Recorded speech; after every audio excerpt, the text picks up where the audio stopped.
السلام عليكم ورحمة الله. النهاردة هنعمل البانيه.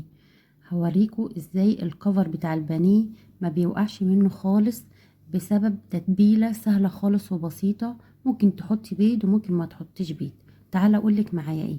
معايا كيلو بانيه او نص كيلو على حسب امكانياتك واللي انت عايزاه. معايا هنا جميع البهارات زي جوز الطيب، فلفل اسود، ملح، كمون، زعتر، بابريكا، حبهان، ورق لوري مطحونين، بهارات فراخ. ممكن تحطي توم باودر وبصل باودر صغيرين، بس انا هنا معايا ميه بصل وعليها فص توم سايباهم منقوعين. معايا نص كوبايه لبن.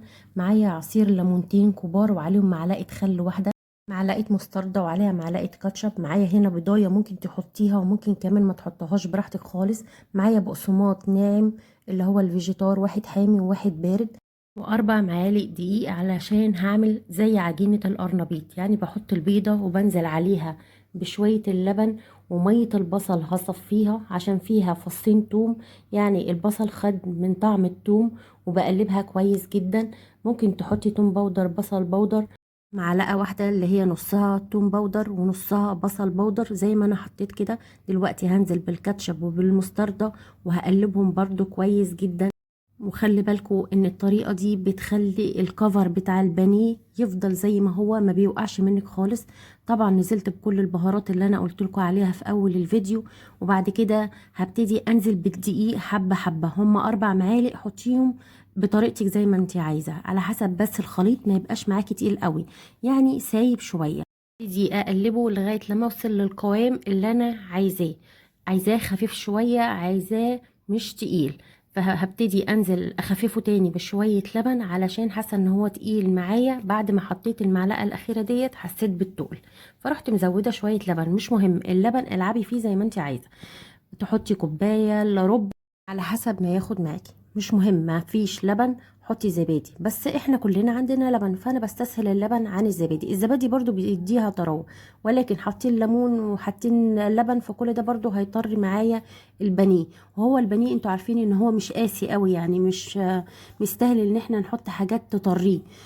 كده هنزل بقى بالبانيه في الخلطه ديت، وهسيبه حوالي نص ساعة منقوع في التلاجة او على الرخامة. مفيش مشكلة على حسب الجو بتاعك عندك ايه، بس ما تحطوش في جو حار. المهم خلصت معايا الكمية كلها، وكده سهل معايا. يعني ما احطش في الدقيق والبيض وبعدين البقسماط، لا كده سهلة خالص. هاخد من الخلطة ديت على طول على البقسماط. انا هنا قسمة الصينية معايا، حاطة هنا فيجيتار حار وفيجيتار عادي. ممكن تعملي بالبقسماط برضو عادي. اي حاجه هتمشي معاك، اي بقسماط فيجيتار. انا ما بقولكيش هاتي اكياس، في فيجيتار سايب عند العطار هاتيه، هيوفر معاكي برضو. انا كده هعمل نص الكميه حار ونص الكميه عادي. في اول فيديو حاطه لكم اللي هو الحار، وفي اخر الفيديو حاطه اللي هو مش حار. دلوقتي بحط البانيه في البقسماط وبدوس عليه كويس جدا عشان القطعه تتغلف في البقسماط كويس جدا. مش مستدعيه كمان ان انا ارجعها تاني في الخلطه، لا هي شاربه كده من الدقيق، وصدقوني هتتقلي معايا بسرعه. يعني مش لازم احطها في الفريزر ترتاح شويه. ممكن تشيلي من الكميه وتحطيها في الفريزر زي ما هي بخلطتها في الكيس، وطلعيها بعد كده وحطيها بعد كده في البقسماط، وقلي على طول في الزيت. دلوقتي انا حطيت معلقه فانيليا صغيره في الزيت، بتدي نفس حلو قوي وانتي بتقلي، حتى بتحبي تقلي لان نفس الزيت بيبقى حلو قوي.